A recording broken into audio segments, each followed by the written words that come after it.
Subscribe कीजिए हमारे channel नूर रज़ा को और बेल आइकन को प्रेस कीजिए जिससे आपको हमारी न्यू वीडियो की नोटिफिकेशन मिलती रहे। मैंने एक हदीस ये देखी, खंदक का मौका है, जंगे खंदक हो चुकी थी, महीनों वहां पर मेरे आका सल्लल्लाहु अलैहि वसल्लम तशरीफ फरमा रहे और उसके बाद फतह याबी हो गई। आप सोच रहे होंगे कि ये सारी जंगें क्यों सुना रहे हैं।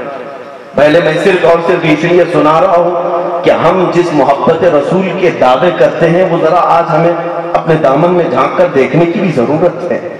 क्या हम सिर्फ नारा लगा लें तो काफी हो जाएगा? क्या यही सारी चीजें हमारी जिंदगी के लिए काफी हैं? क्या अमल अब भी नहीं जरूरी है हमें?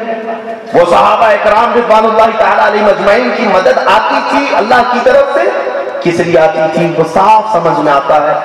खंदक के बाद सहाबा के जख्म, पूरे कपड़े फटे हुए हैं, किसी सहाबी की पेशानी बह रही है खून से, सब वापस मदीने तैयबा आ रहे थे। बीच रास्ते में जिब्राइल अमीन आए। 1 महीने तक सहाबा खंदक खोदते भी रहे और कुफार से डरते भी रहे, थक कर चूर हो चुके थे। मदीने तैयबा आ रहे, बीच में जिब्राइल अमीन आए। अर्ज किया, या रसूल अल्लाह सल्लल्लाहु अलैहि वसल्लम, रब तबारक व तआला हुक्म फरमा रहा है यहीं से आप एक दूसरे जिहाद के लिए चले, दूसरे जिहाद के लिए चले। मेरे आका सल्लल्लाहु तआला अलैहि वसल्लम जो करीम भी हैं, शफीक भी हैं, हर एक का दर्द समझते हैं।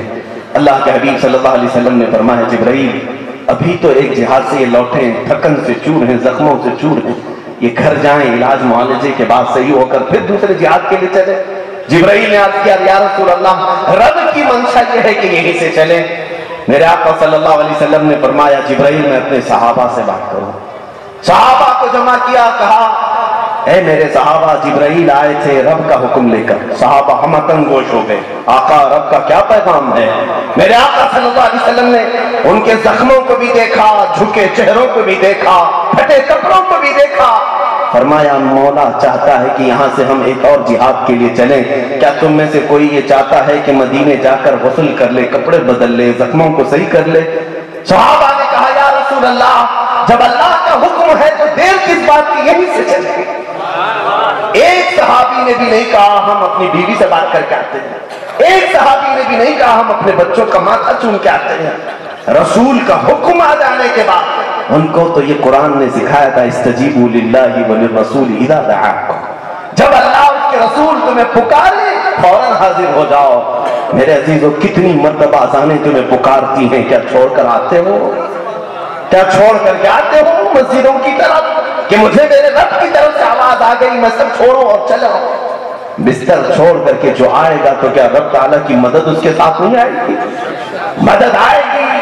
हम में वो नौजवान की आज जरूरत है। लोग आज सवाल कर रहे हैं, सियासत हमारे पास नहीं, इक्तिदार हमारे पास नहीं, दौलत हमारे पास नहीं। मेरे अजीजों, ये सब असबाब हैं, ये मादियात हैं। मोमिन के लिए ये तमाम चीजें असल नहीं होती। मोमिन का सबसे बड़ा हथियार अल्लाह की जात पर तवक्कुल और यकीन होता है, सबसे बड़ा हथियार है। हिंद अल वली मोइनुद्दीन अजमेरी रज़ी अल्लाह ताला अन्हु चंद फकीरों के साथ हिंदुस्तान आ रहे थे, जबकि तारीख ये बताती है कई बादशाहों ने हमले भी किए थे, किसी को फतह याबी नहीं मिल पा रही थी उस जमाने में। और गरीब नवाज चंद फकीरों के साथ आ रहे थे।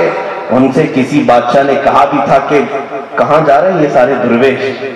गरीब नवाज ने कहा, हम तो हिंदुस्तान फतह करने जा रहे हैं। चंद फकीरों का एक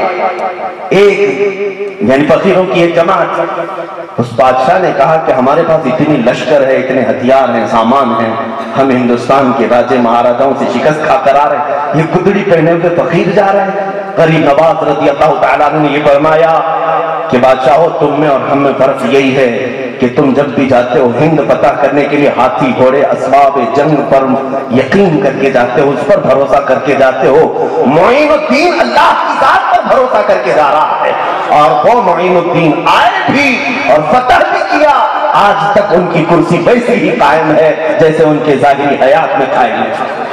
मेरे अजीजों, ईमान जिसके पास है उसके लिए असबाब कोई माने नहीं रखते। हाँ, असबाब अल्लाह ने बनाया है, लेकिन असल चीज असबाब नहीं। रसूल पाक सल्लल्लाहु अलैहि वसल्लम के साथ जो सहाबा गए थे, उन्होंने शिकायतें भी कि हमारे पास तलवार नहीं है, हमारे पास कोई हथियार नहीं है। मेरे आका सल्लल्लाहु अलैहि वसल्लम ने उन्हें भेजा नहीं कि तुम जाओ, तुम काम के नहीं हो, बल्कि उसी हालत में कबूल फरमा लिया और फरमाया तुम खड़े रहो, ایمان اگر کامل ہے تو رب تعالیٰ کی مدد نازل ہوگی.